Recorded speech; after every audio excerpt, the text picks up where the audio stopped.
So here's the pre-final highlights for the right karts. Rotax lights, and Tony, Ryan goes into this with the biggest lead of all of the three classes. Yeah, it certainly does help. Gives him a bit of a buffer to start off with, and knows, like he said in the pre-interview, you can just go out there and be reasonably relaxed and finish up. That was Whitney Claxton going off track out of the exit at turn number 1. Great lineup here. There's Richard Moore working down the inside, raced in the Mini Challenge in the Porsche GT3 Cup last year, making his return to kart sport. Kane Taylor was the top qualifier. He, like Nick Cassidy, won the opening 2 heats of the weekend. Leads away at the start of the pre-final, and there's your points leader, Ryan Irvin, in second, tucked up in behind. Ryan hasn't done an awful lot of laps in these karts, Tony. No, not a huge amount. Obviously, Ryan's pretty synonymous with your opener, your 250 style of stuff. So this year was given the opportunity to jump in a max, and he's doing very well. Daniel Duffy there in the 38, second in the points behind Urban, battling there with Paul Cameron. Paul Cameron, a former series champion. He's represented New Zealand at the Rotax World Finals. Yeah, Paul's been around a while, ex-national champ. He represented us last year in Dubai, done a fantastic job with some fastest lap in the heats over there. So this year, Paul's had a bit of a mixed bag. Just gave Daniel Duffy a bit of a love tap down into turn number 1. Nicky Irwin, young man behind the Kart Sport Academy around New Zealand. Former motocross racer and also trains world motocross women's champion Catherine Crum. He's battling there with Richard Moore.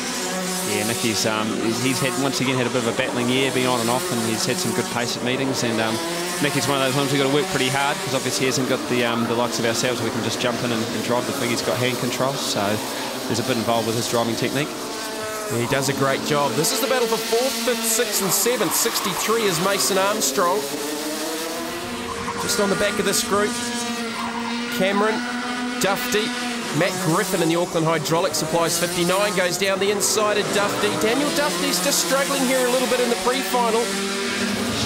Ethan de Jong's not too far behind him in the points in the 94, so that could be critical going into the final race of the weekend for the right karts, Rotax Lights class, Tony.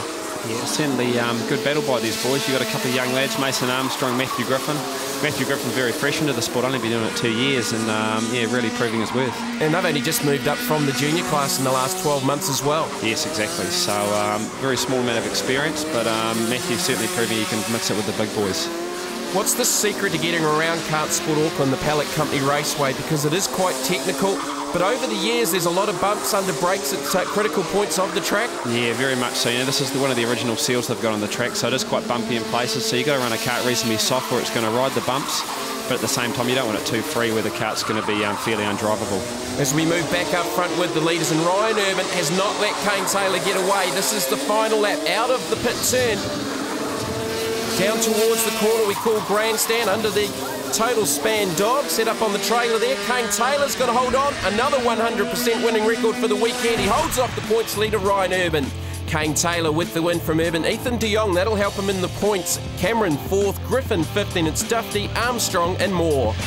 Kane, that was a very, very good win in the pre-final for Rotax Lights, but you must have known Ryan was right on your back bumper.